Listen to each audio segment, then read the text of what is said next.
বঙ্গবন্ধু বাংলাদেশের পিতা, এ যদি সত্য হয় তাহলে বিএনপিরও পিতা, জাতীয় পার্টির পিতা, জামাতেরও পিতা। যারা পিতাকে সম্মান করবে না তাদেরকে সুসন্তান বলা হয় না। গামছার বন্ধুদের দেখে আমি যতখানি খুশি হয়েছিলাম, বঙ্গবন্ধুর সমাধিতে এসে গামছার সেই সমস্ত লোককে দেখে আমি তার চেয়ে অধিক পরিমাণে অসন্তুষ্ট হলাম। আমরা চেহারা দেখাবার জন্য টুঙ্গিপাড়ায় আসি নাই,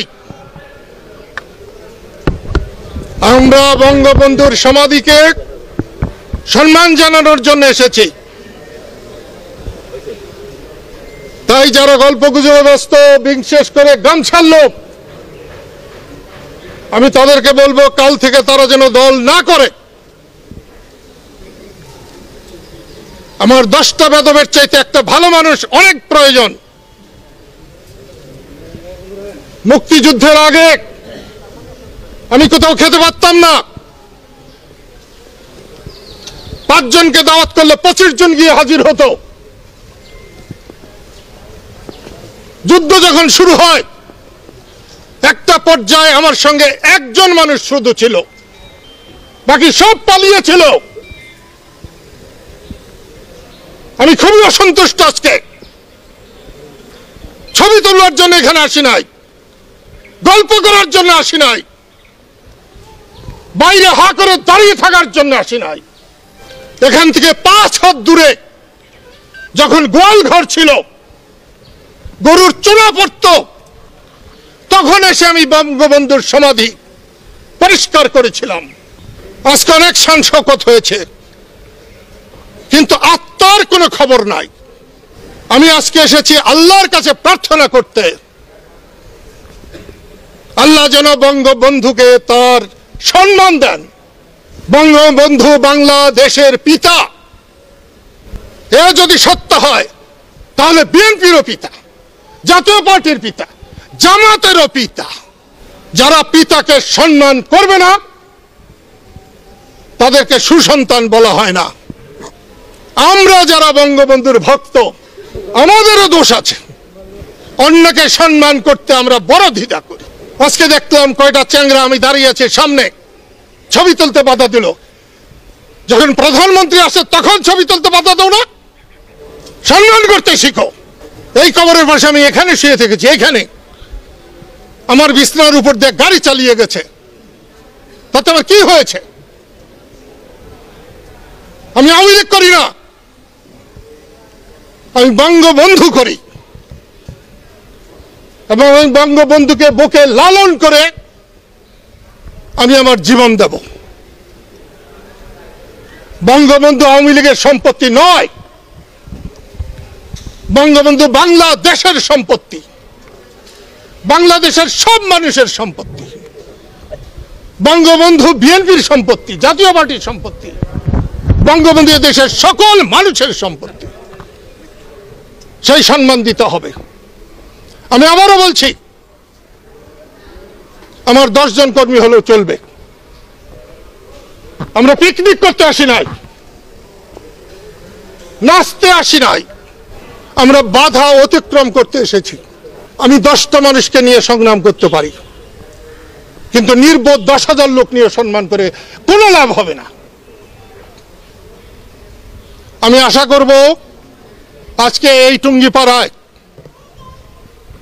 যারা আমার পিতার সমাধিতে এসেছো, শপথ নিয়ে যাও, মানুষের জন্য কাজ করবে, চেহারা দেখাবে না, নাম ফুটাবে না। শুধু ছবি তোলার কোনো প্রয়োজন নাই। এখানে ছবি তুলতে আসি নাই, পিকনিক করতে আসি নাই, নাচতে আসি নাই, দুঃখী মানুষের পাশে গামছা নিয়ে দাঁড়াবার জন্য এসেছি। এই যে সাংবাদিক বন্ধুরা ক্যামেরা নিয়ে বসে আছে, এর প্রতি আমার কোনো বিক্ষোভ নাই, কিন্তু এক মুহূর্তের জন্যও কোনো আগ্রহ নাই। আল্লাহ যদি আমাকে রহম করে তাহলে কোনো ক্যামেরা লাগবে না। আল্লাহর ক্যামেরার উপরে কোনো ক্যামেরা নাই। আমি চাই বঙ্গবন্ধুর প্রতি আল্লাহর দয়া ছিল বলেই আপামর জনসাধারণকে তিনি একত্র করতে পেরেছিলেন। আজকে আওয়ামী লীগ করলেই বঙ্গবন্ধুর প্রেমিক, আর আওয়ামী লীগ না করলেই বঙ্গবন্ধু বিরোধী, এটা সত্য নয়। বঙ্গবন্ধু আজকে আওয়ামী লীগের কেউ না, বঙ্গবন্ধু বাংলাদেশের পিতা। বাংলাদেশে যারা বাস করবে বঙ্গবন্ধুকে পিতার আসনে তাদের গ্রহণ করতে হবে, না হলে তাদেরকে সত্যিকারের সন্তান বলবে না। আমি আবারও বলছি, এখানে খোলা মনে এসেছিলাম আমার নেতার মাগফিরাত কামনা করতে। আজকে এমন এমন আওয়ামী লীগের পাওয়া যায় যারা জান্নাতের বদলে বঙ্গবন্ধুর জাহান্নাম কামনা করে, এখনো তারা বেঁচে আছে। কেউ মোটা সোটা খেতে খেতে মোটা হয়েছে, সে বঙ্গবন্ধুর জান্নাতের বদলে জাহান্নাম কামনা করেছে। মরে যায়। এইভাবে আর যা কিছুই চলুক, দেশ চলতে পারে না। যারা বঙ্গবন্ধুর জাহান্নাম কামনা করেছে তাদেরকে কি দল থেকে বের করে দেওয়া হয়েছে? সেই মুহূর্তে বের করে দেওয়া উচিত ছিল, কিন্তু দেয় নাই। সেই জন্য বলছি, আমরা এসেছিলাম গত 3টা বছর করোনার কারণে মানুষের কাছে যেতে পারি নাই, পিতার কবরে আসতে পারি নাই, আর কোনোদিন আসা হবে কিনা জানি না। এখান থেকে ফিরে যেতে যেতে আল্লাহ নিয়ে যাবেন কিনা জানি না।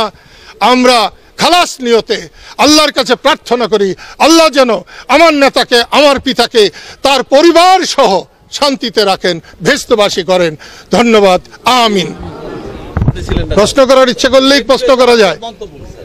আমি জোটে গিয়েছিলাম কামাল হোসেনকে দেখে, যখন তারা নুনতেল করেছে, বলেছে পার্লামেন্ট অবৈধ, ভোট হয় নাই, তারপরেও তাদের 8 জন সদস্যকে শপথ করিয়ে সংসদে নাচানাচি করছে।